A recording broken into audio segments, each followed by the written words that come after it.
এই দেশের গণমানুষের অত্যন্ত প্রিয় মানুষ জনাব তারেক রহমান, আমাদের দলের ভারপ্রাপ্ত চেয়ারম্যান, তিনি আগামী 25শে ডিসেম্বর, আমি আবার রিপিট করছি যে আগামী 25শে ডিসেম্বর তিনি ঢাকার মাটিতে আমাদের মাঝে এসে পৌঁছবেন। আমি আপনাদের এখন যে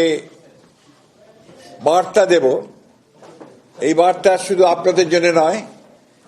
সারা দেশের মানুষের জন্যই একটা স্বস্তির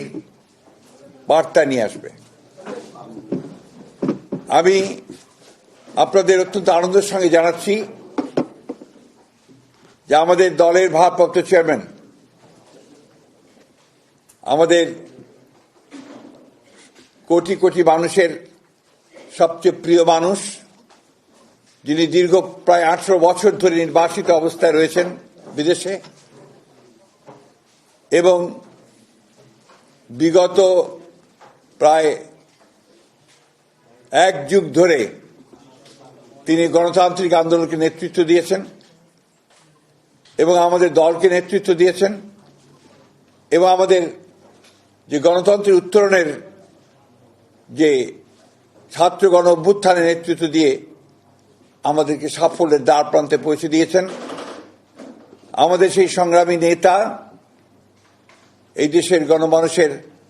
অত্যন্ত প্রিয় মানুষ জনাব তারেক রহমান, আমাদের দলের ভারপ্রাপ্ত চেয়ারম্যান, তিনি আগামী 25শে ডিসেম্বর, আমি আবার রিপিট করছি যে আগামী 25শে ডিসেম্বর তিনি ঢাকার মাটিতে আমাদের মাঝে এসে পৌঁছবেন।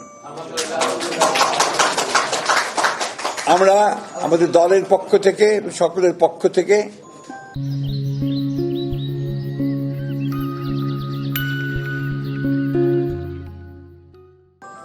আমরা তার এই আগমনকে শুধু স্বাগত নয়, আমরা আনন্দের সঙ্গে আমরা সমগ্র জাতিকে জানাতে চাইছি। এবং আজকে গণতন্ত্রের উত্তরণের পথে যে সমস্ত বাধাগুলো সৃষ্টি হয়েছিল, আমরা মনে করি যে আমাদের ভারপ্রাপ্ত চেয়ারম্যান তারেক রহমান সাহেব দেশে এসে পৌঁছলে সেই সমস্ত বাধা দূর হয়ে যাবে।